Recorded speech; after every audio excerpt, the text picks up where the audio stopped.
Ne, sipas agjendës, kemi planifikuar që të dëgjohet dëshmitarja Dragana Antoniević, e cila nuk prezanton në seancën e sotme gjyqësore, për cilën që 2 herë radhazi ftesën e ka pranuar babai i saj në adresën të cilën e ka poseduar gjykata dhe thotë se e njëjta gjendet në Serbi. Aprovohet propozimi i prokurorit të Prokurisë Speciale të Republikës Kosovës, sepse i njëjti ka bazueshmëri ligjore, dëshmitarja Dragana Antoniević, edhe pse i është dërguar ftesa apo është bërë përpjekje që të sigurohet, e njëjta nuk gjendet në territorin e Republikës Kosovës, konkretisht gjendet në Republikën e Serbisë. Andaj, bazuar në këto shkaqe, del kryerresht lexohet proces verbali me marrjen në pyetje të dëshmitares Dragana Antoniević. Me qenë se nga shkresat e lëndës rezulton se dëshmitari në fjalë nuk është paraqitur brenda afatit këtij ligjor nga ana e mbrojtjes, nuk ka pasur njoftim paraprak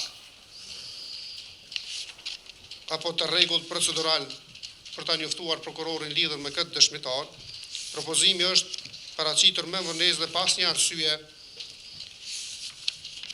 duke mos respektuar këto afate ligjore.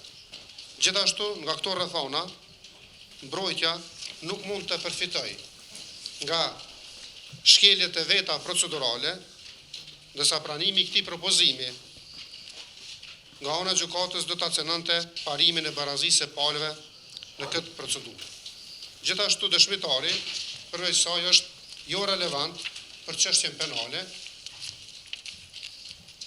për faktin se i njëjti nuk ka dieni direkte për kryerjen e veprës penale që ka ndodhur me këtë datë.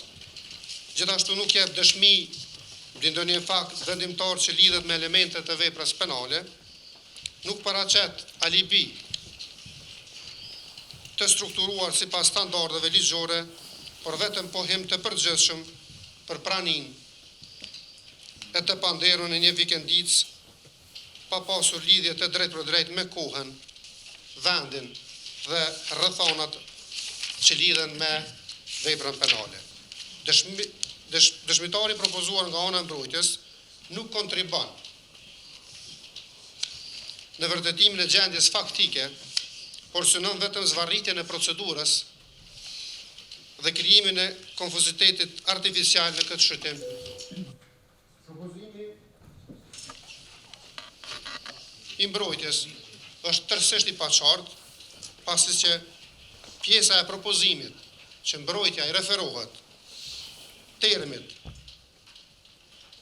puniti u stubave ose mbushja e stubave i përmendur në këtë akuzë është juridikisht i papranueshëm. Se kjo vërejti PS-s nuk qëndron,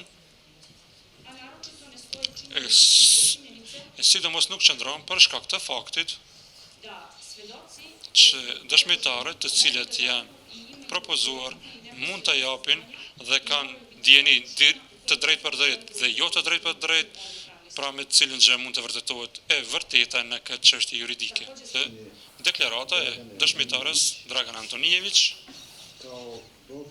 si provë plotësisht jo relevant, posaçërisht sepse në asnjë pjesë nuk ka të bëjë me të mbrojturin tim, Blagoja Spasojević. Ajo deklarat ka të bëjë në kontekstin e përgjithshëm të ngjarjes. Unë nuk e kundërshtoj, domethënë, propozimin e prokurorit special. Me qenë se dëshmitari është thirrur rregullisht për të dëshmuar në këtë shëtim gjyqësor, mirë po e njëjta ka refuzuar ta pranojë ftesën.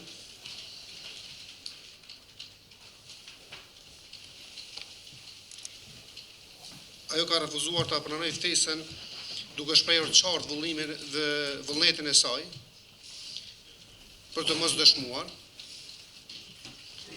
pa paraqitur ndonjë arsye ligjore që do ta justifikante këtë refuzim. Prandaj, me qenë se gjykata është në një situatë të tillë, konsideroj se janë plotësuar kushtet i cili parashet që proces verbalet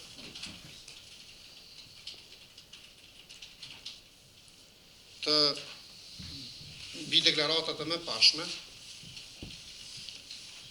mund të lexohen kur dëshmitarët pa arsye ligjore nuk dëshirojnë të dëshmojnë në këtë shërtim gjyqësor.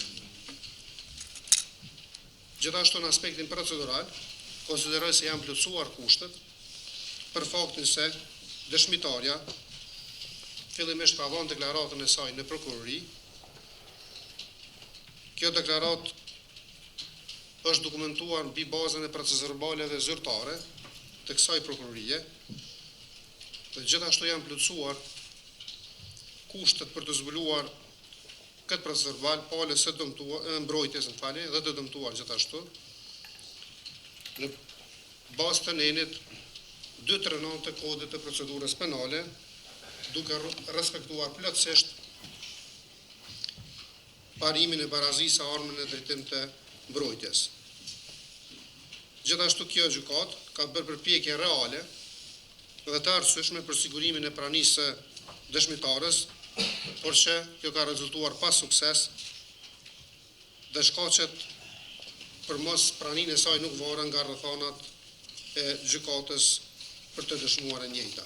Andaj, duke mbështetur në dispozitat e nenit 335 të kodit të procedurës penale, i propozoj gjykatës që deklarata e dëshmitarës të lexohet, e cila është dhënë më parë